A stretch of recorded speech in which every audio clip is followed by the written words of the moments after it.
Episode 27 of the Long Haul Podcast. Hasn't been that long this time around. My name's Nine. I'm your host, and with me, as always, is my good friend Carrie. How are you doing, man?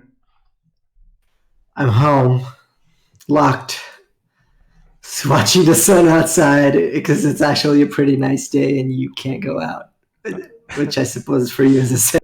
Yeah, well, at least you have the sun. I can't really say the same. But yeah, actually, I'm still working, so it's not that I'm locked at home like half the world is. I'm still Well, working. I'm working from home too, sadly. Well, not sadly. Let's not put it in that way, but yeah, I'm still working. Well, let not talk about sad things. Let's talk about nice and good stuff that is happening in the artifact world, man. It was an interesting week. It was an interesting moonday this time around, wasn't it? Exactly. All right, so Valve comes out of the hole after announcing that they would say something after the release of Half-Life Alyx. They stuck to their word, and there we had it. It is Moonday, my dudes. What's the plan? Beta 2.0, March 30, 2020. Official communication from Valve. You can see it from inside the game. You can see it from Steam. You can see it from everywhere. So I wouldn't say that the long haul is over, but the long haul isn't that much longer, probably. I think we can say surely that the silence is over. Yeah, that's for now something that we can clearly say. And also, after all this time, after the experience of Underlords as well, and the recent developments inside Valve, now we really are starting to get used to getting more communication from them, because there was really a problem in the past, kind of. Yeah. Just before we start with dissection, just want to give kudos to the guys that came out with Moonday and for being acknowledged by Valve. Yeah. I know it wasn't only just one person; it was more than one. Eventually, someone took over. Yeah. But kudos to you guys. It was a guy with a lot congrats of on being acknowledged. yeah, for sure, most definitely. It was some dude that had a lot of numbers on his nickname that first started the whole thing, and I think it's been three different people. I mean, don't quote me on that, but I think it's been three different people up till now. I know at least two people. Yeah. Don't know about three, but I know at least two people. Anyway, there's already like a praise post on Reddit, a thank you post on Reddit, and people claiming for them to get a key. And I think everyone should stand behind them. And it's cool that well, it's cool or creepy. I'm not sure that Valve knows the community memes, but it's cool. I guess it's cool. It's cool that they join in on the community memes. I certainly did not expect them to do that, so I think it's kind of cool. Yeah, that was really nice. Anyway, so it's not the biggest post. I would also say it's not like the most well-written post I've ever seen in my life. But it's something, and I think actually there's a lot of stuff to dissect in there. I already was talking to other people on stream the other day, and we ended up talking about it for almost 3 hours. Granted, then there's a lot of BS in the middle, but yeah, I mean, let's just jump right in. This week, there's one thing even before you start reading that you can dissect that most people haven't talked about. Because what? Normally moon days have Luna and her mount. And now we see imps with hats. Guys, imps with hats. They got hats. That's awesome, actually. Yep. Well, they got hats on imps. It's the Luna hat. And the little blue imp, I think in the other one was like a cat. Mirana. It's Mirana. It's Mirana's thingy, isn't it? Is it? I'm not sure. I'm not sure if it's Luna's pet, because Luna also has a mount, so it's probably Luna's mount. But it's represented by a cat normally on Moondays. Here it's just it doesn't matter. It's hats.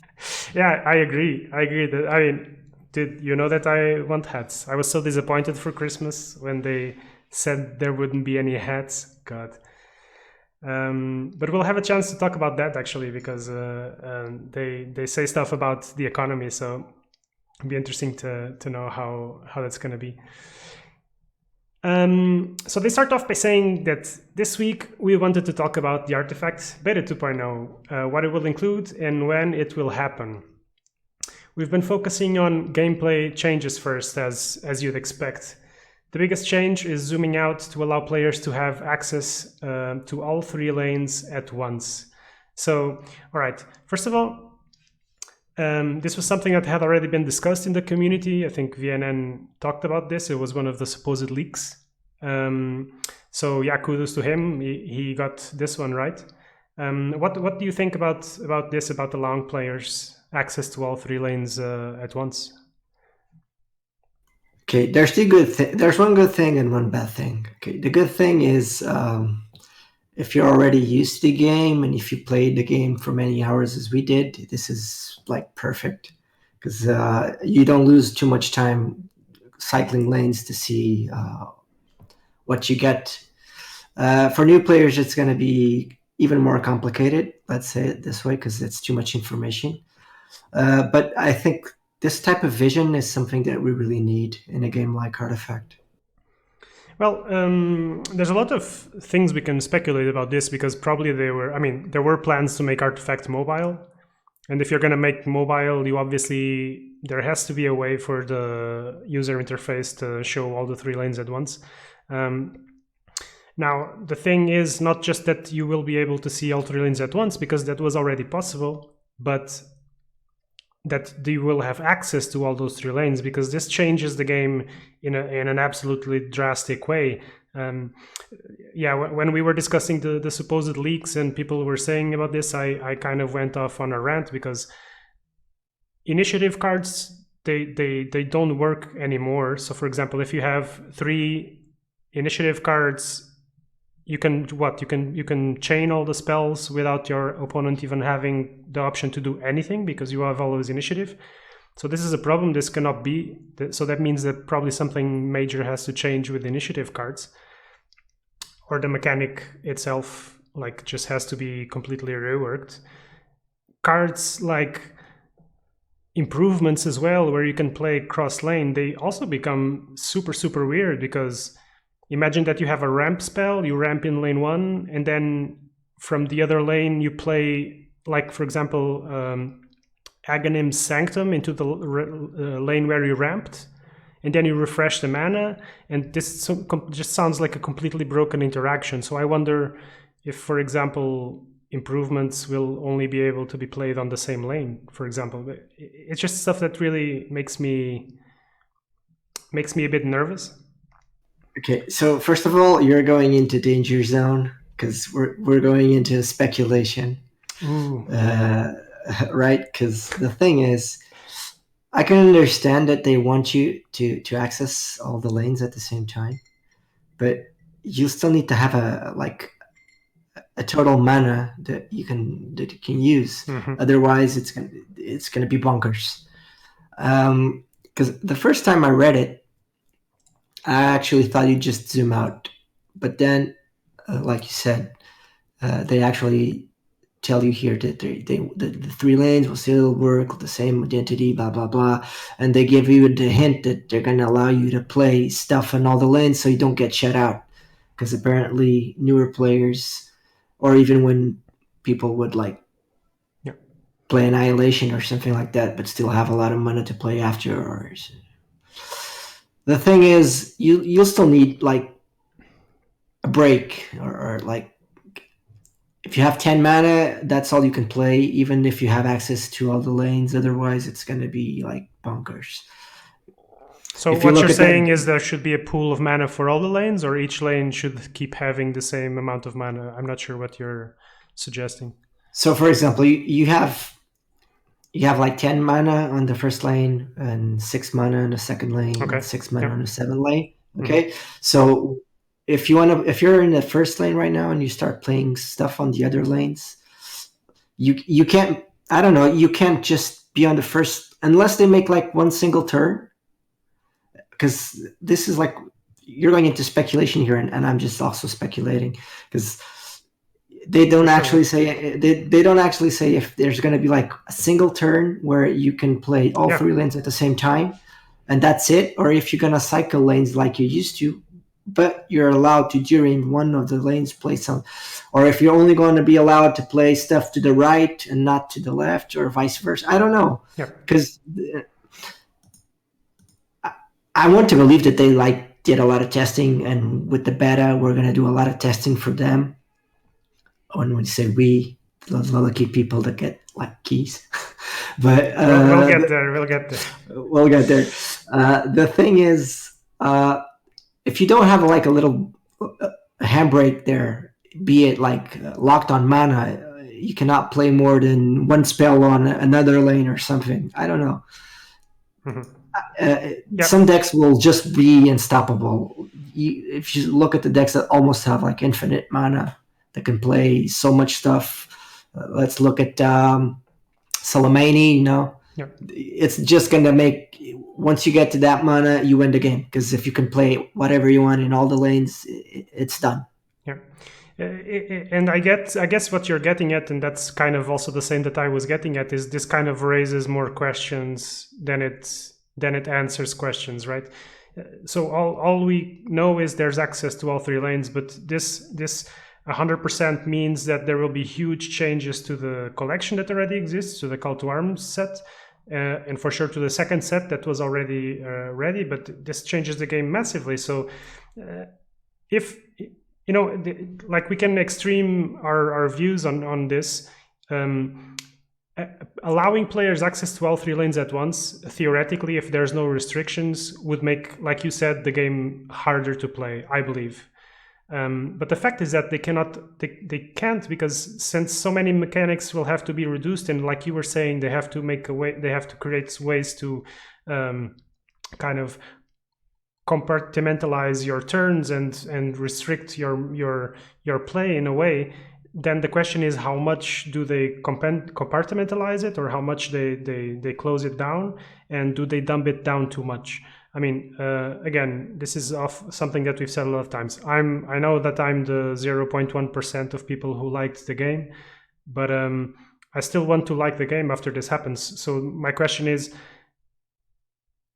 I hope that this will not lead to the dumbing down of the game to just try to appeal to all the mass casuals who already have other games, because the fact is that if you want a really good, easy to access, easy to play, fast and easy to grind game that doesn't require a lot of thinking and doesn't have as much deep strategic play, you already have games like that on the market. You don't really need to get into Artifact for that. Maybe you like Dota lore, etc. Okay, but there's so many types of games for those people already, and Artifact, the reason why I fell in love with it was because of the deep strategic gameplay and the feeling that it gave you of how complex it was and how many decisions you made that were actually relevant. So yeah, this sentence is actually, I think, the most important sentence in the whole communication notes. But again, like we cannot really know what this means. It could go in either way, really. Well, like I said, it's a bit speculation at this point, and they just say players won't get shut out the same way they used to, but this might not mean that you can constantly play stuff from other lanes freely. Yeah. We'll have to see. And I will say also that when I first read the notes, and immediately when I got here and then lower down when they talk about grinding and stuff, I felt really pessimistic about what they were writing here. But now that it's been a couple of days, actually, I'm feeling good about this. Right now I'm optimistic. But I just wanted to say that my first reaction was like, oh no, they're gonna doomsday. Yeah, I really felt, oh no. But in the last day or two, I was thinking about it, and I thought anything that they would say, I probably would feel somewhat down, in the sense that I like the game so much that anything that they kind of would say, because it's clear that they have to change the game, right? And if I like the game and they have to change it, I just came to the conclusion that whatever they did, my first reaction would not be a very positive reaction. But once I realized that, and now that I digested the information, I'm actually I'm really optimistic, and I'm really hopeful, and I cannot wait to get my hands on this. Anyway, one thing is clear: even if they dumb down the game a little bit, there's no other game with 3 lanes at the same time being played. that's clear. That's clear. Yeah, I just hope it still is like a deep strategic game where my decisions matter, and not just like Curve Stone, where you just play everything you have on curve and it doesn't really matter. That's my main concern, because we've seen that happen with so many games, and it's like, come on, dudes. Like Artifact wasn't like that. It really wasn't. So I just hope the game will still maintain its identity there. Yeah, well, we can expect a little bit of the game being in a certain way mainstreamed, because that's where the money is, and Sure. Valve Yeah. likes money as much as anyone else. Yeah. But I know they can't just kill completely the game's identity, so I expect some changes. I just hope the ones that they do just don't change the identity of the game too much. We knowing that they're going to keep the 3 lanes is already good enough for me at this point, because there was so much speculation on the game is too hard, 3 lanes is too complicated. They're going to change it to 2 lanes because in Dota they got like the super mode or whatever they call it. It only has 2 lanes, and then they said they're going to just make 1 lane because it was too hard. Blah blah blah. So for me, knowing that 3 lanes are something they're keeping is already a win for me. All right. Yeah, and I like that. I like that optimistic approach. It's anyway too early for us to really know. Yeah, so the majority of effects still work on individual lanes, so they still maintain their identity, but it's less likely that the player will get shut out in the same way that they used to. So this is, I think, really directed at a lot of complaints when the game came out, where especially newer players, or players like when it was not a level ground between the players, it was actually very easy to shut down players, either because they didn't know exactly when to keep initiative, or maybe you misdeploy one round and that just has a huge domino effect and just destroys your game. So I understand how frustrating this was, and this is a direct answer to that. And again, yeah, it ties with playing the 3 lanes at once. And like, there's no more playing a PA, a Phantom Assassin in lane 1 and just ganking onto lane 3, and then your opponent doesn't do anything on lane 3 anymore. That's not going to happen. So yeah, I guess that's good. Yeah, what do you think about this? Do you have any specific thoughts? It's not just a PA. Okay. For example, let me see if I can find.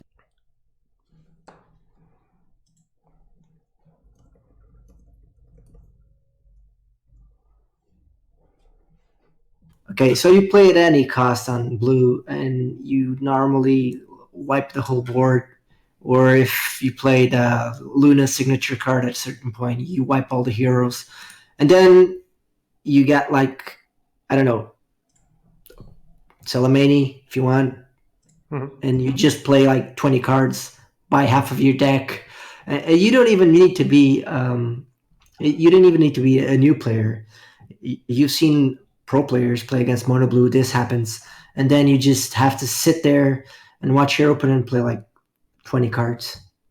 Yeah. And he passes, and it sucks. He mostly won the game. So I think what they're trying to do here is just give a fighting chance to people that get their lane wiped out.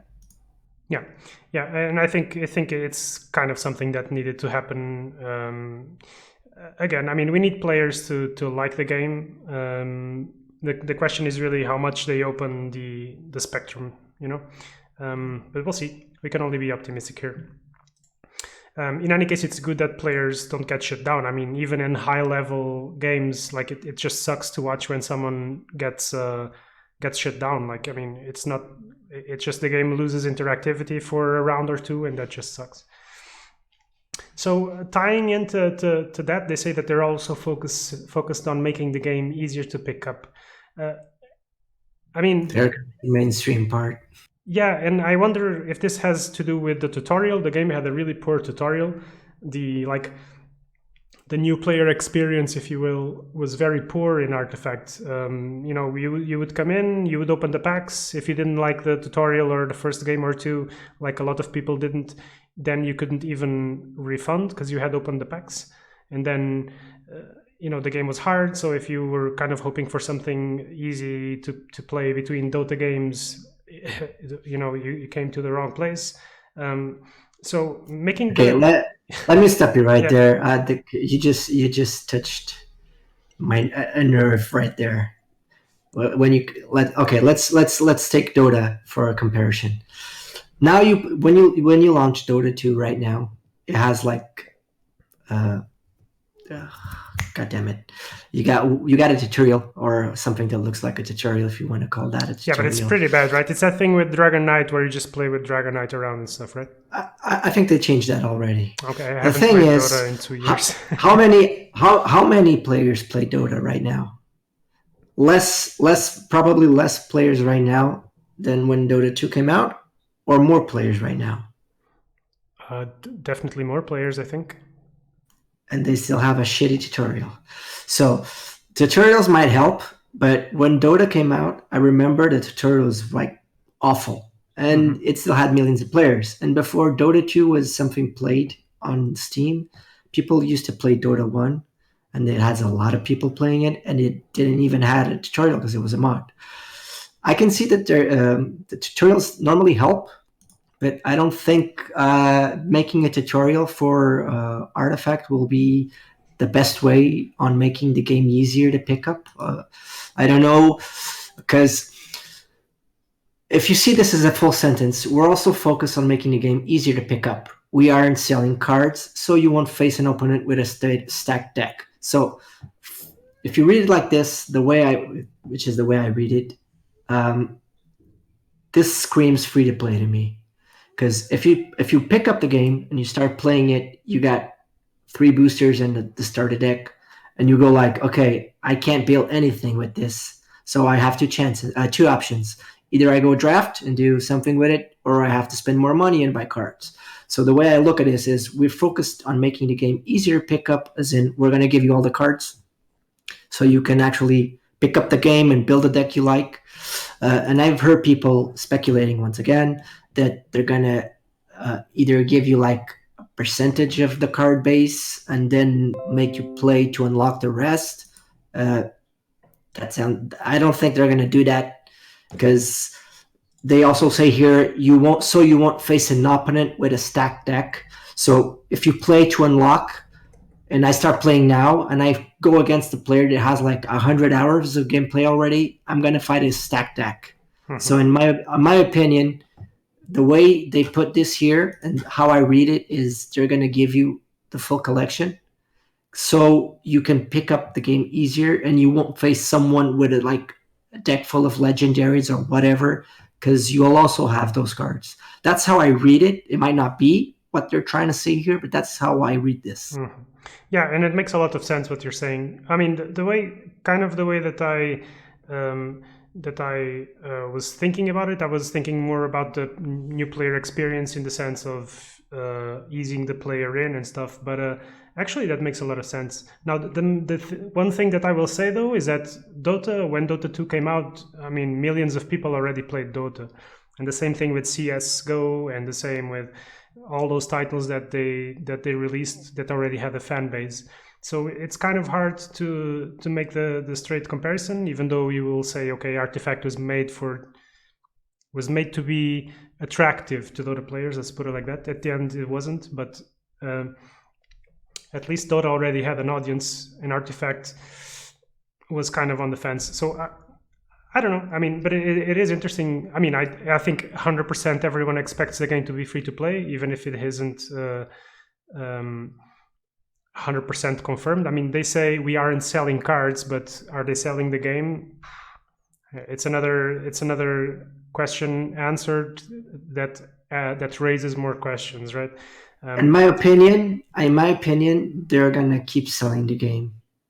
Otherwise, if the game was going free to play, I think they would already taken the price from the game, so you wouldn't be able to buy it. Because if the beta is going to be a standalone thing, I did not understand why they would still have a price on the game when the game is going free to play, because that would just make people angry and start asking for refunds. Because like last week, I bought the game and now 1 week later it's free to play. Yeah, I don't know how this is going to work. So they say in the next sentence, the beta will exist as a new executable. Mind you, they say the beta. And access will be granted to individual accounts. So if the beta will be as a new executable, does that mean 2.0 is actually going to be like a literal 2.0 where it's a different game? And then, like you say, maybe they should make 1.0 free to play.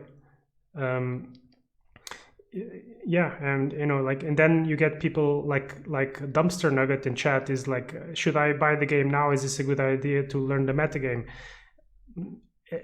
Probably the correct answer, there's no correct answer, but like the probable answer to give you is, would buying the game be a good idea now? Probably not. But I like the game and I think the game's fun. Learning the metagame is not going to be useful at all right now because it's for sure going to change. The game is going to change. So for that, no. But if you want to experience the game before 2.0 comes out, sure. I mean, it really depends how much $20 are worth for you and how many hours, if you look at it as going to the cinema or whatever. I mean, there are no cinemas right now, so. Home cinema. Yeah. Okay, let me just pick up on something that you were saying about if the game is going to be a total 2.0, meaning a different complete game. I think that's suicide. I don't think that will ever happen. I think they're going to make a different executable, because if they're changing the way the game works, they could not be pumping updates and having like a beta associated directly to the framework that the game has right now. Yeah. So what I think is going to happen is once they just finish the beta and feel that they're ready to do, they'll just make a big update, and the game will be exactly the same. Yeah. I cannot imagine them pushing out like Artifact 2, because it makes no sense to me. Yeah, and like you said, like the I don't know what the correct word is, but the framework or the structure for it, if we are hopefully, pray to God that they are putting workshop in this as well, or changing the tournament system, etc., etc. If they would be doing that on the 1.1 app, of course it would be a huge mess, and probably people could data mine it as well. So yeah, I don't know. It sounds good like this. It's just, as always, every time they tell you something, you want to know more, and then it raises more question. What do you think in terms of the people the long haulers who spent money on their collections? Like, what do you, because they don't really answer that point here. Yeah, it's a little soon for them to actually say something about this. I think for now their main goal, let's say it, is to push the beta out for us to test and worry about how that will handle, or tell us how it's going to be handled after. And Valve is like, they give you information on a base to know. How do you say it? Need to know basis. Exactly, need to know basis.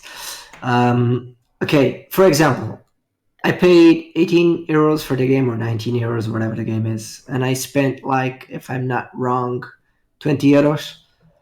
And I bought like 80% of the collection eventually. So I know there's people who spent way much more because they bought a lot of cards in the beginning. And like, I see Matthew was actually one of the people in the chat asking what our opinion is on this. Yeah. My thing is, my point with this is, when the game was good, or when the game was new and you bought the cards, you use the cards, it was a resource, you use it. So I wouldn't expect them to give you anything back for it.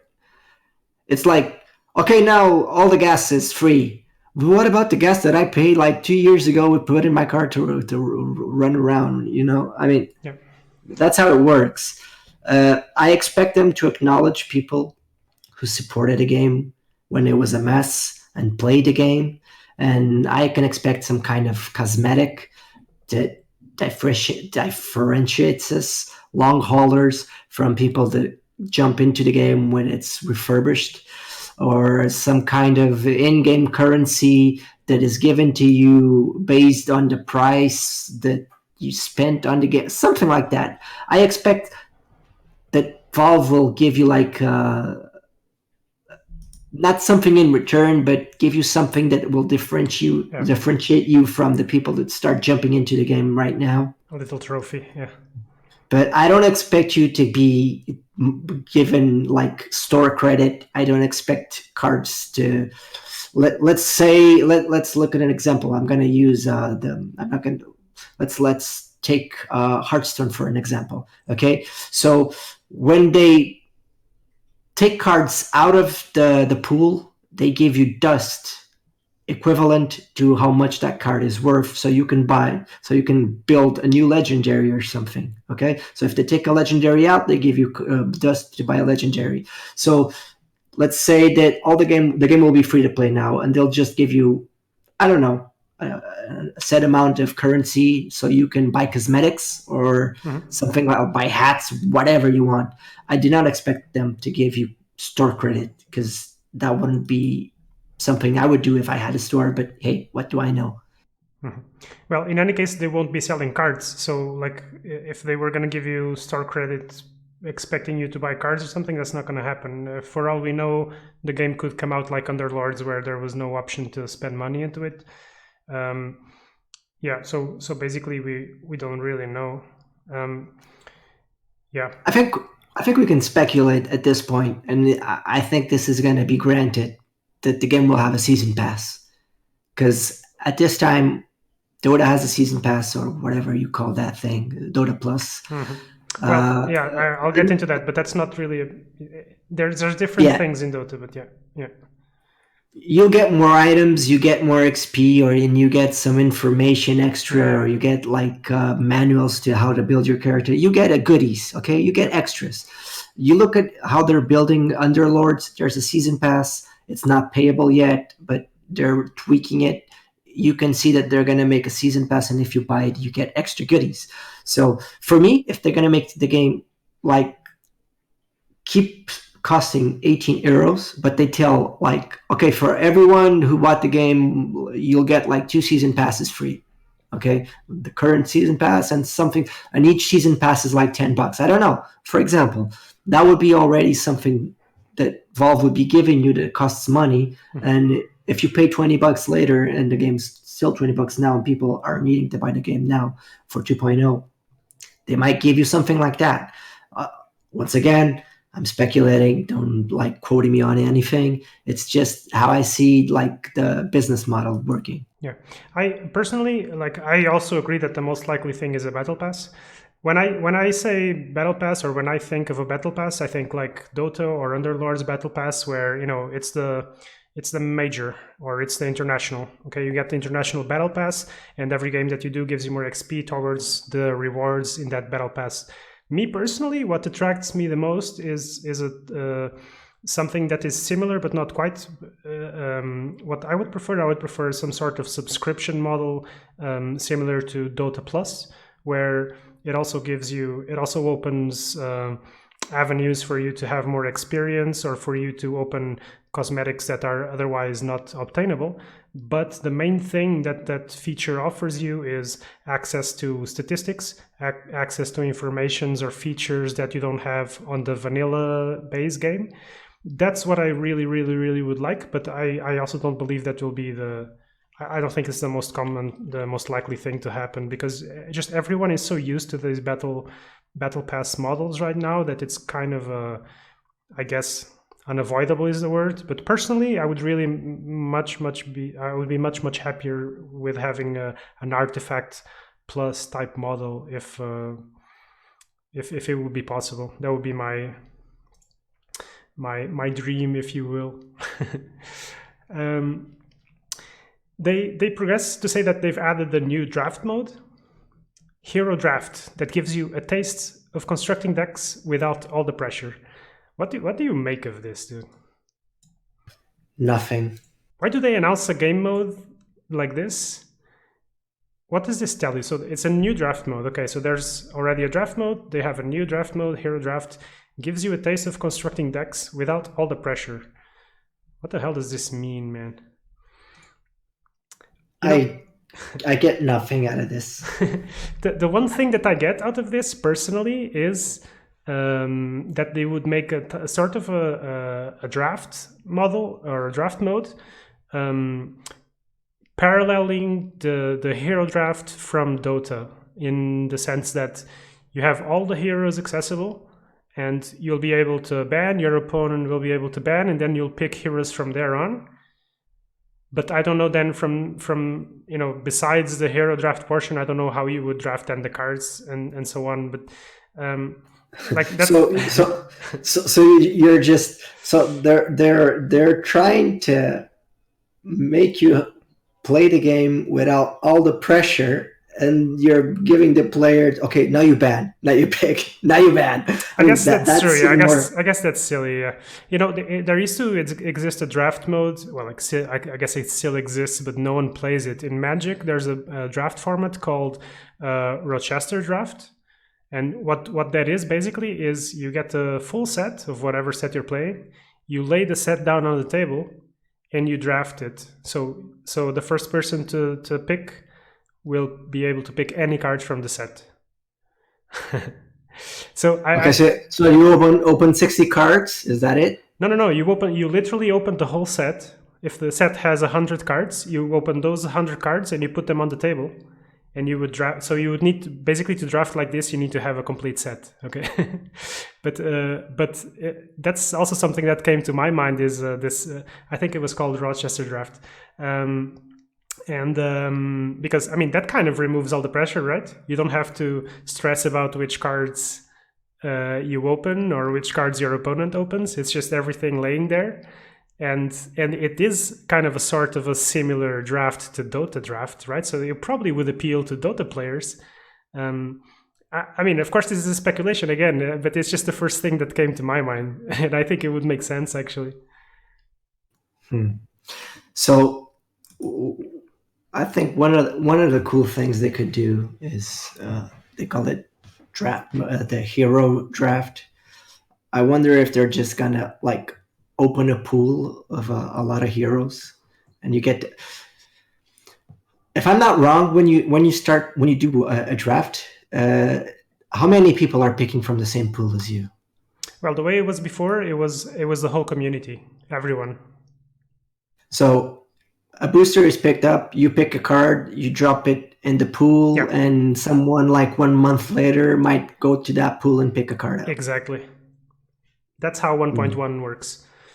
But now, of course, the game has been in such a state that nowadays, if you do a draft, probably you are actually just drafting against the other 20 long haulers that still draft. So in a funny way, it's probably more similar to a conventional draft, but it does work with a shared pool. That's how it works right now.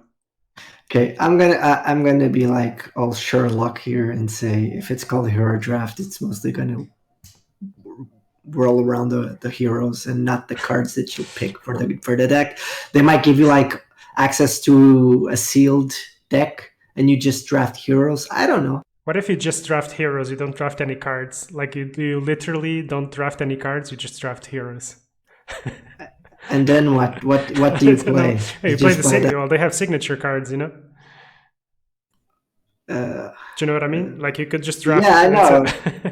You could just draft 15 heroes. No, 15 wouldn't work, but no, 15 would work. So it would be like 12 or 13 heroes.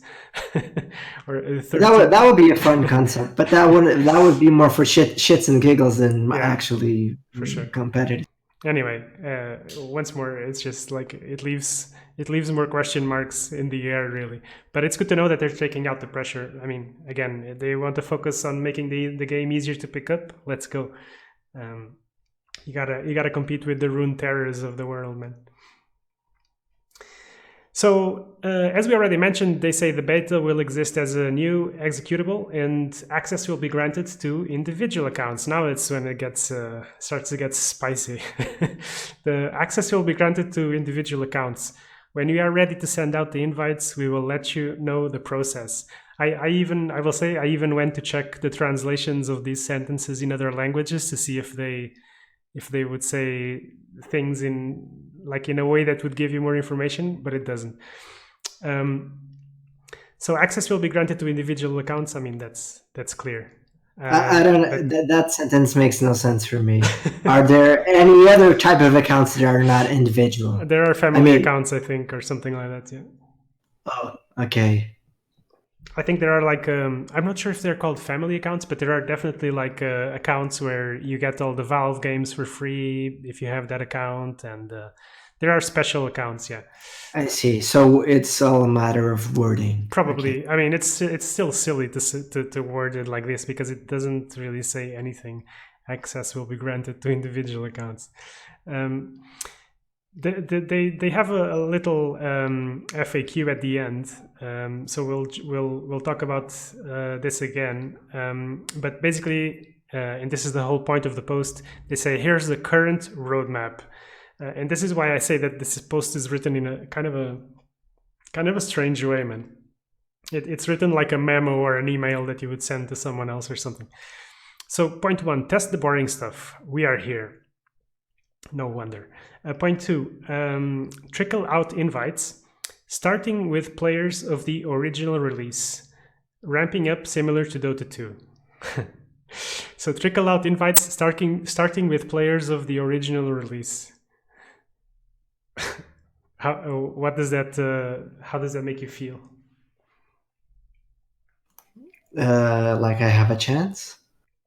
So what do you think this means, man? The people who bought the game before today, like they say in the FAQ later, because down below they say, I didn't play the original. If I buy the original game now, will I be able to get in? And they say, no, we will prioritize people who purchased before today's date.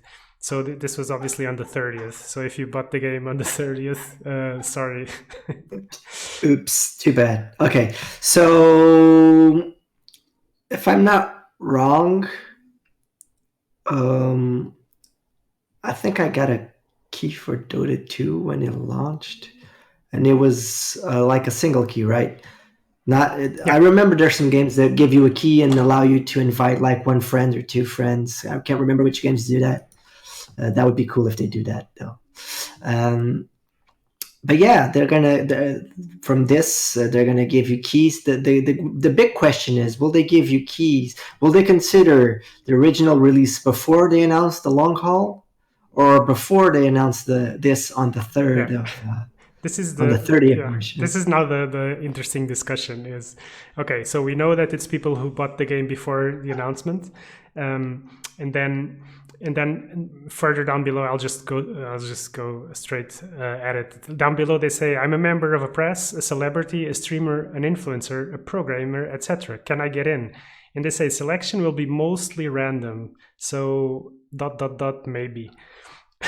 All right. Okay. So what Con the streamer is saying makes a lot of sense, and thank God they're gonna do that, because that would be despicable. Yeah. He says it's not gonna be keys. It's just going to be added to your account. You'll probably get an email saying you got invited to the beta. And thank God for that, because there's one thing I hate the most is people selling beta keys for like absurd amounts of money. And I think, I might be wrong, I think the original Artifact, there were people selling them for like $30 or more when the game was like $20, because a lot of people dude, there were people buying keys for $150. Yeah. How did that work out for you guys, bastard? Keys were selling on eBay for easily for more than $100. Yeah, so hopefully that's what they mean. Like, I didn't want to read so much into it, but hopefully that's what it means. The fact is that it could also be that they just send you an email with a key, right? So theoretically, yeah, I mean, I don't know. It does say access will be granted to individual accounts, so I don't know. But I really hope it's like that. I really hope we don't see the dancing monkeys thing and all the exhibition, follow follow my account, retweet my account, or like my account so that you get into a raffle to get a Yeah, key, because that's just sad, man. That's just sad. that's just trash. It's just absolute trash. But here, the funny part is that, of course, they say selection will be mostly random. So, of course, when you say that something is mostly random, you are obviously admitting that it won't be completely random. And then, of course, the speculation has already begun to: is it going to be all the previous beta players? Is it going to be all the Dota pros? Is it going to be people who played more than 1,000 hours? Is it going to be people who are in packs? Is it going to be people who are at the international? Oh my God! So, not the pack stock, for fuck's sakes! I just There goes the family-friendly chat. Now you just made me go the effort because oh God, not that talk again. God damn it with packs. I'm just mentioning stuff I heard. So yeah, this is going to be, of course, a huge point of contention. If they are really going to do this like the Dota 2 beta was, I remember that quite well because I used to play Han at the time, like Heroes of New Earth, and I was really kind of trying to get a key for a while, and I couldn't get it, and then the way that they did it was obviously all the pros got the key, and then after the first international, they just started giving it to like, it was in waves where they started giving it to the first people who applied, and then started pushing it to more and more people. So probably it will be a gradual process where over the weeks or the months, depending on what the time frame is here, they will just be sending out more invites. But of course, everyone is salivating to get their hands on one. Yeah. Okay. I think no one here is naive enough no one here is naive to think that they're not going to give keys to specific people. Okay. Yeah. Above all, this is a business, and they're going to give keys to every card gamer, be it Hearthstone, Runeterra, Magic the Gathering, because people who watch streamers don't watch streamers for the game. After a while, they watch that streamer for his personality. Let's call it like that. And nothing brings more people into games than enjoying what your streamer is playing. So I expect them to give to all the players that played the first one and then jumped out and even trash talked Artifact. You know who you are, you bastards. Yeah. So and that was my question to you. If you think Reinhard and Kriparian and Swim and whatever, if you think that those guys are going to be in the first wave of, there's a lot of people that give them flack for saying what they said and for leaving when they left and blah blah blah.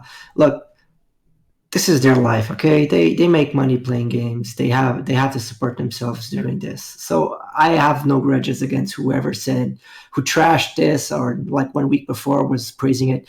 Such is life, okay? As long as when they play now, they give constructive feedback and they show people how the game is now good or bad.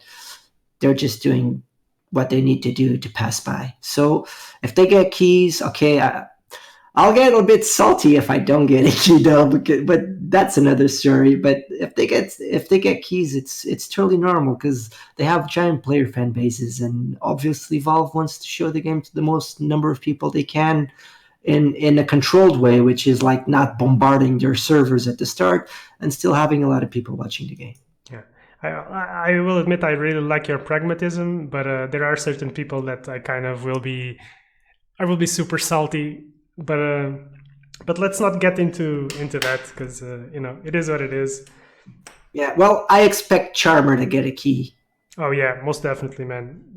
Charmer, Suraction Slacks, the Moondays guys, and yeah, I mean those guys definitely should be in there. But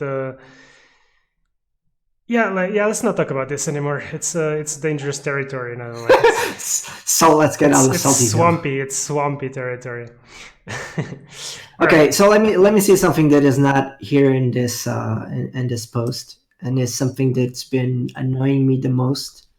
It's the thing that they haven't written about, and I don't know if they will ever write about it, which is for more than 1 year we play the same set. I know they're changing the game, but how annoyed would you be if Artifact 2.0 is exactly the same set. Ah, no. It might No. it might have some wording changes because they're changing the game, but how annoying would it be to be exactly the same set that we've been playing for more than 1 year? Impossible. It's impossible. It has to be the second set that's already prepared, so we will have to add to the first set and whatever they change to the first set. And the fact is that what they say before, where they say that the majority of effects still work on individual lanes, it means that they kind of admit that the first set will still be there, because they say the majority of effects still work, so that admits continuity. It has to be the second set on top. It has to come out with whatever comics they already prepared, and if they didn't prepare them, time to get working on that. It needs to come out with comics. Dude, it needs to come out with so much stuff. They have to really overwhelm the public. The public cannot go like, it was okay. No, man, this has to be like, whoa, okay. They have to blow everyone out of the water. So that's why I keep talking about workshop. I keep talking about the tournament system. I keep talking about spectator system. I keep talking about all this stuff. It has to be a complete blowout. Yeah. But that's what you're expecting, and I'm also praying for that we get like a new set. But the thing is, they haven't mentioned anything about new mechanics, new stuff, nothing. They've talked about the old mechanics or whatever you were showing on the screen. Are still going to be mostly there, and I can expect that they might, because we know in firsthand, because in case you're watching us and this is the first time or you're new here, we actually talked to Richard Garfield and to Elias, and we know that there were more mechanics that just weren't used at the start of the game. Actually, we don't even need to talk to them to know that, because we watched the beta, we played the beta. There were wordings and mechanics that were removed from the core set, and they were already there. So as far as we know, they can actually put the same set and implement the old mechanics that they removed. We don't know that. My point here is just, I really hope that there's new cards, because if they're going to make an Artifact 2.0 and it's exactly the same set, it's going to be really bad for us. Yeah, it can't be, man. Like, there's no scenario in my mind where these guys did not sit down with a notepad and said, okay, what the hell needs to be in this package for 2.0? What do we need to prepare before this thing comes out? And there's just no way that they would make 2.0 and not have, because that's like the most basic thing would be have new cards. Like, I cannot believe the game comes out in any other shape or form. So yeah.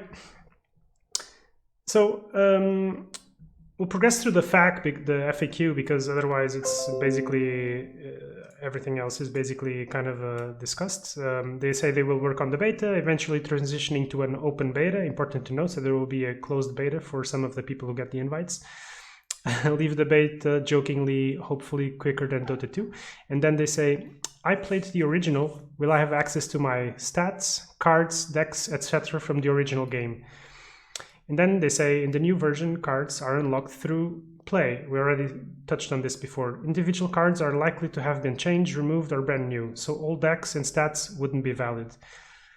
The key sentence here is that in the new version, cards are unlocked through play. And we already talked about Battle Pass, etc. But if you expect the game to, regardless of if it's free to play or if it has a cost up front, do you think that they should be having cards locked and that you have to grind towards those cards, even if you cannot buy any cards, because they admitted that you cannot buy any cards? Don't you see this as is this gatekeeping, basically? Is this good? That's my question to you. Is this good, or should they just be giving everyone all the cards? Okay, so first of all, this goes against what I said in the beginning when I said that we're going to give you, like, make the game, give you all the cards. So this just goes against against my thought. Unlocked through play might be, if I recall correctly, until level 25, right? every time you leveled up, you'd get like a booster, or you'd get like tickets, or you get like something. I think it was level So 16 actually. okay, so until some level, you'd get something when you leveled up. They might do this. Um, it's a bit of gatekeeping because, like I said on my thought process, uh, they don't want you to play against people with stacked decks, so they're not selling boosters. But if I start playing today and I go against someone who has like, let's not say 100 or 200 hours, because I expect MMR to fix that. So if I play against someone who has like 20 hours, he might already have like 2 legendaries or 2 rares or whatever that I don't. So I'll still be playing against someone with a deck much more powerful than mine, and I have no chance to get those cards until I play like 20 hours. So it's a bit paradoxical, basically, right? Yeah. Yeah, I agree. Sorry. Although yeah. they might just say that cards are unlocked through play, meaning that let's say if you play 3 games, you unlock like 15 cards, and then you play another 3 games, you unlock more 15 cards, and something like that. I don't know. There's a lot of things they can. You cut out, dude? I cut out. Yeah, sorry, you just cut out. I was saying they can do a lot of things. They can just go like, if you after playing like 3-5 games, you get like 15 cards instead of getting just 1 card every time you level up or something like that. Because if they're going to give you 1 card every time you level up, I don't think that's doable. Yeah. If they're not going to give you boosters, if they're not selling, doesn't mean they're not giving you every time you level up, but it also doesn't feel like the way they're saying that they don't want you to play against people with stacked decks. So if they're going to give you boosters for like every time you level up, if you matched against someone who has like 20 hours of gameplay, they're going to have much more cards than you. Yeah. So I after reading this, I really don't know what to make of it. Yeah, I really, this was one of the things that made me have a negative reaction when I read this, because I mean, I just hate grinding, dude. I like playing or grinding the way that I want, and not the way that the game defines it for me, if you know what I mean. Like, if I want to explore a deck, if I want to play a deck, I want to kind of have access to it. That's why, you know, for me, that I could afford it, I thought the market was really cool, because I could buy and sell cards as I needed them to build the decks that I wanted. And now if they take that away because, okay, it didn't work for most people, that's fine. But now I'm going to have to be grinding and doing challenges or doing whatever the hell it is, because all games nowadays do quests. And I personally dislike having to make quests to reach something, so then I can after do what I was planning to do in the first place. You know, I want to get in and do what I want to do. And then if I get rewards, that's cool. But I don't want to be chasing a little carrot the whole day or the whole week. And then at the end of the week, I finally unlock whatever that permits me to do whatever the hell I wanted to do in the first place. I personally dislike this. So this is one of the things that makes me cringe a little bit. But I reserve judgment. I mean, I don't know. It depends how they do it, really. Yeah. Another thing you can take out of this line is individual cards are likely to have been changed, removed, or brand new. So this gives us the information that they removed certain cards to insert new ones. So these are individual cards, meaning they're not hero or signature cards. So worst maker, your Crystal Maidens are safe, mate. Not necessarily, because, for example, Chain Frost from Lich, I think it has to be changed. Like, that's for sure a card that card would be completely broken in a game where you have access to all 3 lanes, because you can just Chain Frost one lane, keep initiative, Chain Frost the other lane, keep initiative, Chain Frost the other lane. You know what I mean? If you have 3 Chain Frosts in hand. So there are signature cards that have to be changed, I think 100%. Lich. Yeah, but if you do that on one lane, right, then if the other player actually plays something with initiative, he steals initiative. So it's not really. Well, but Just if the card has that's initiative in the way that it is right now, you will keep initiative for yourself. So your opponent would not have the opportunity to respond. That's why I mean that the mechanic itself has to be changed, or the cards have to be changed in some way. Because the way initiative would work would be completely broken in this system. and that's where the mana lock comes in. Yeah, potentially. But if you have mana in all three lanes, then you could potentially just play spells.